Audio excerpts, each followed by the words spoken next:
video is in regards to an experiment that a few forest monks have done here at Reweld University, and that is to, after some duration in the woods eating very simple food, you go into a fast food restaurant and you bought just kind of whatever you want, whatever jumps off on the menu, not trying to be the healthiest choice or anything, maybe actually the opposite, see what this feels like in your mind and body. And what was your experience?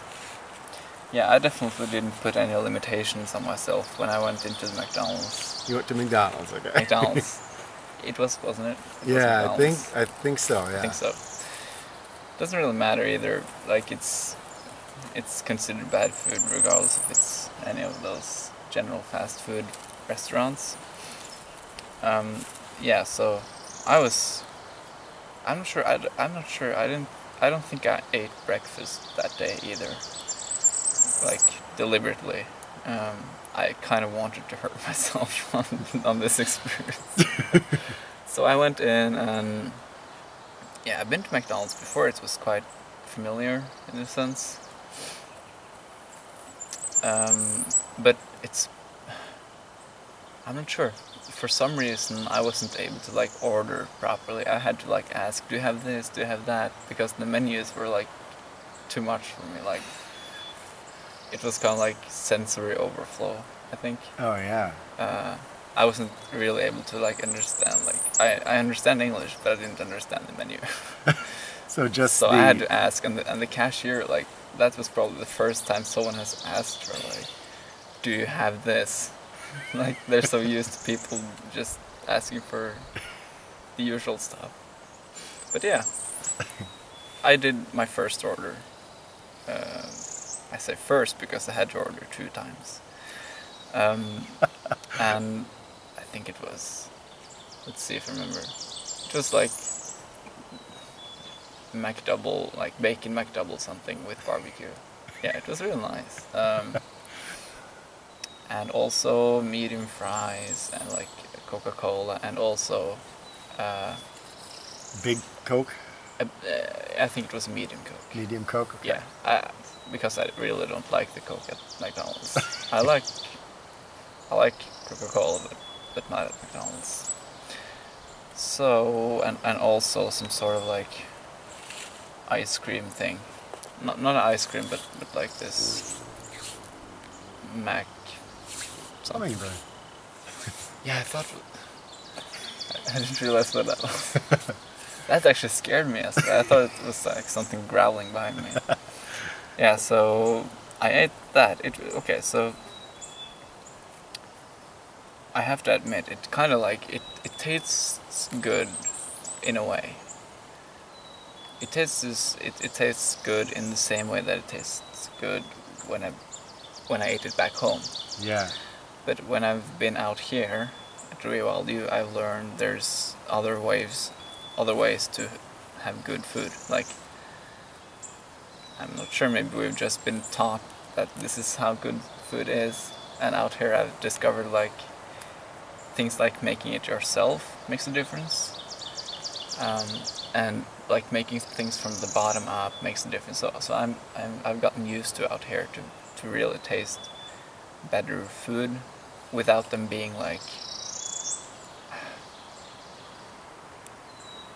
stronger taste. It doesn't have to be stronger taste. Like, it can just be like a good texture to the food, for example. Yeah. And you get that if you're able to like decide how you want your food yourself, for example.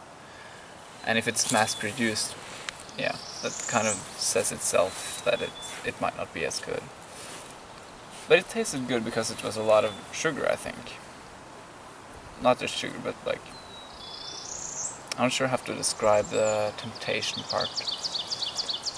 But yeah, I didn't really feel full after that one order for some reason. It was more than I would usually eat back home.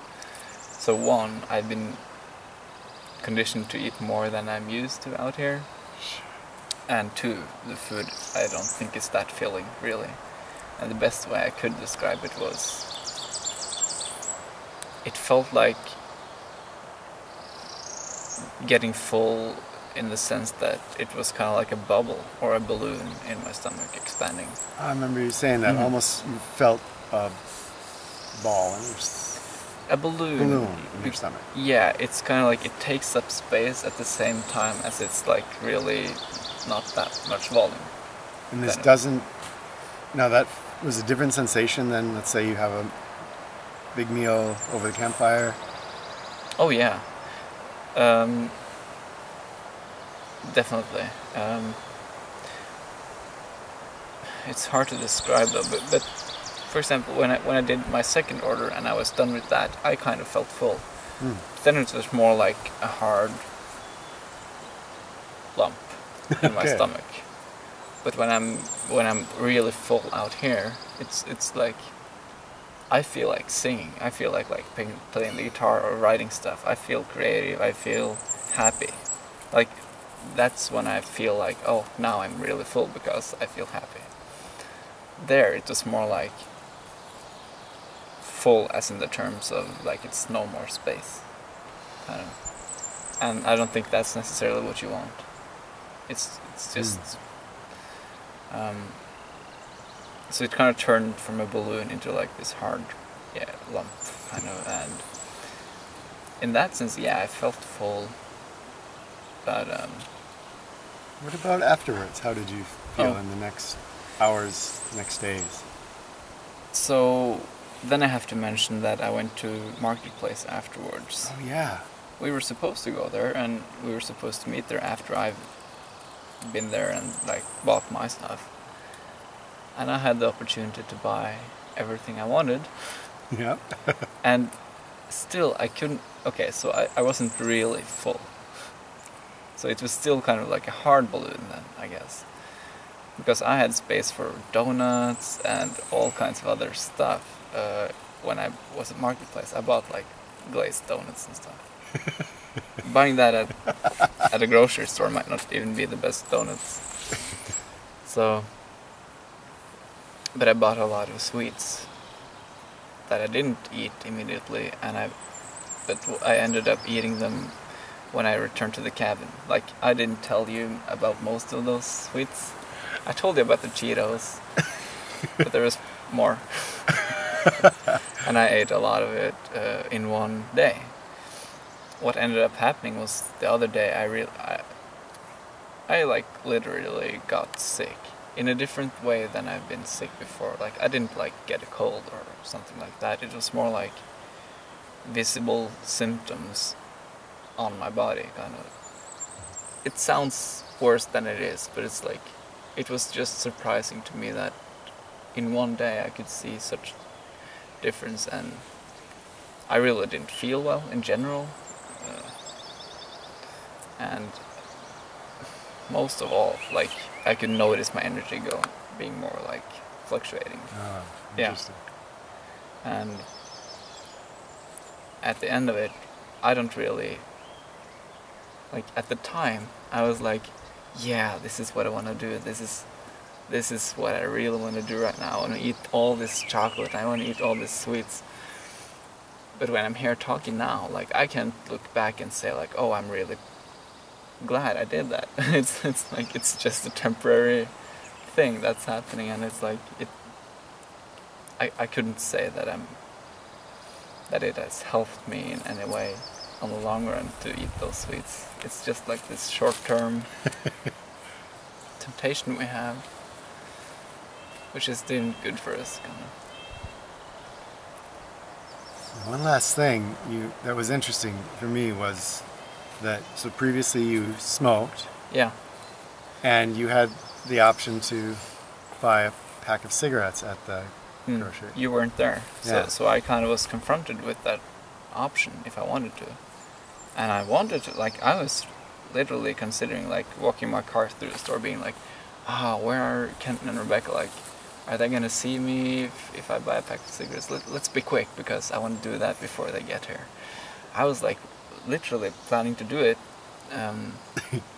But after walking a little bit around, like, I felt...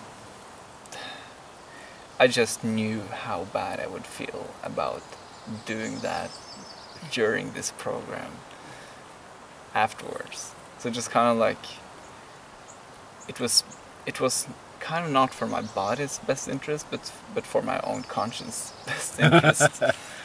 But what's interesting is I did buy a lot of sweets, and that's not good for me either.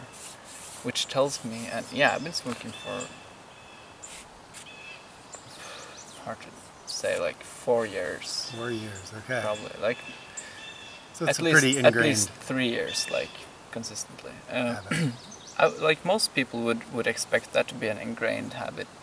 Surprisingly, it's been easy for me to not smoke at all out here. Like I haven't had like any thoughts even about like missing cigarettes. Wow. Which I think is interesting, but it's really like not something I've been thinking about. But what's interesting is it was easier for me to avoid the cigarettes than it was to avoid the donuts at the store. So the sugar was more, I think irresistible. It's different for each person, but I would conclude that at least for me, sugar is a worse drug than cigarettes. Like I haven't had those symptoms from a cigarette. If I smoked a whole package, then yeah, but... See, that was eye-opening, because sugar is such a, you call it a drug, and in many ways is, but of course it's a socially accepted one that we all are almost expected to consume regularly. That was interesting, because you think of nicotine as being, there's not going to be any comparison. But I think sugar is more addictive, and that I think applies to all people. That's just my thought. But also it's interesting how if you're away from sugar and then you return to sugar, like a rebound, and you eat lots of it, how easy it is to like clearly see what it does to your body. Yeah. And that's different than just hearing someone or reading that sugar is bad. You can actually go out and like stay off sugar for 2 weeks, or probably more if it's possible. Like return to eating sugar, and then like do the extreme, like do a lot of sugar, and I think you'd be able to see like what I saw. Thank you. At least in terms of energy. It's just interesting, because that's not something that most people necessarily get to experience in their life. So thanks for sharing that with it's definitely everybody. I hope this is something I'm gonna bring back to my everyday life as well, because it's definitely made some change, I think, in my view on food in general. Yeah. Well, of course, share in the comments any thoughts you have about food, if you've experienced being healthy for a while and then binging on sugar like that, what it felt like for you. And also, I guess it'd be interesting to hear if anybody else has had any experiences with nicotine versus sugar, and how they feel. Has it been, that same experience for them, or the sugar feels like more of a drug, an addictive drug? But thanks for sharing. Yeah, you're welcome. It's why I'm here. I'm kind of like experimenting with stuff.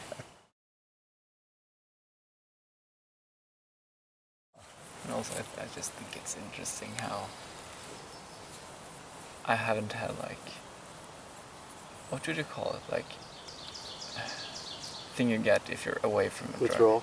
Withdrawal symptoms from cigarettes. Nothing. Not that I can notice. Like, did you try quitting before?